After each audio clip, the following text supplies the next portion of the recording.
Supposer Charles makes baskets. She even made the chair she's sitting on. Papyrus grown on the banks of the nearby Mara River, along with its water, are the raw materials for her business.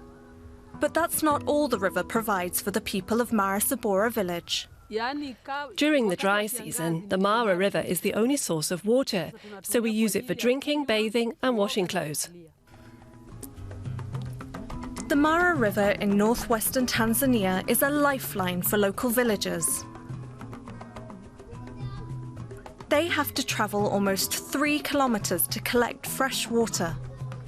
People here only use a small amount of water for their homes, livelihoods and animals. But populations upstream are growing, polluting the river and putting pressure on the water supply. If the pollution continues and isn't prevented, the Mara River will dry up. And if it dries up, it won't only affect Mara Sabora, but also those living further upriver. They are the ones polluting the water. But it's us at the lower end who are mainly affected. Supposer Charles is village chief and chair of the Water Users Association in the village. The organisation was set up to conserve and protect the village water resources. But there's only so much they can do. Charles thinks the government needs to do more.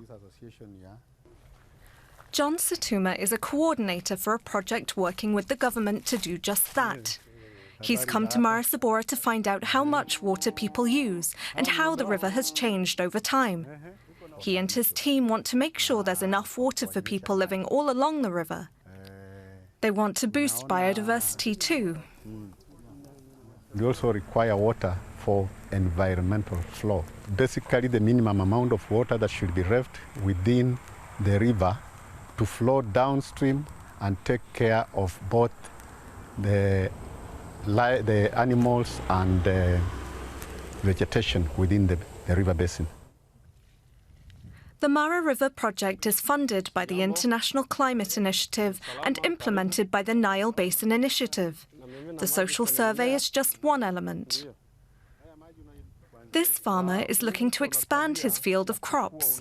To do that, he needs to be able to access water more easily. But that could cause problems in the river. Fertilizers and herbicides from agriculture are among the pollutants that sully the water.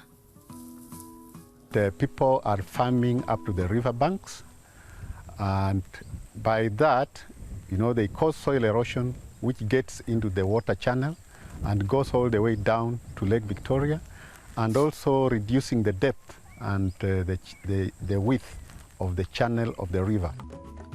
The river's source is in Kenya's Mau Forest. From there, it flows over the border into Tanzania, through the Serengeti and into Lake Victoria. Deforestation and large-scale agriculture upstream damage and pollute the river, and that has an impact here. Scientists are collecting data to form a water allocation plan and facilitate a political agreement between the Kenyan and Tanzanian governments. They want to make sure people on both sides of the border have access to water and avoid any future conflict. The current health of the river is an important aspect of the project. The scientists examine water quantity, pH balance, temperature and other factors. We measure these parameters because if we find they're outside of the correct range, then we know there's pollution in the river. And that is something that would affect all the life in the river, as well as other users, like us human beings. Today, the water pH is normal. But water levels, both in the wet and dry seasons, have fallen over the years, which could be a problem if that trend continues. A problem also for these water users in the Serengeti. Here, the Mara River provides an essential source of water for animals, including more than 1 million wildebeest who migrate here every year. The migration brings in tourists, and with it income for Tanzania. The Mara River Post Hotel does not use the river's water, but the river does give the hotel an advantage.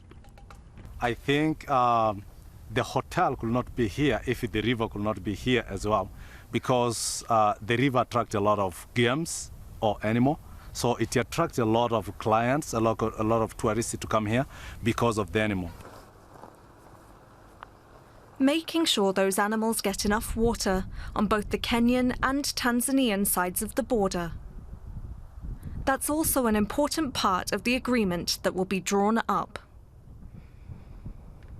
They don't know the border, that this is Tanzania and this is Kenya.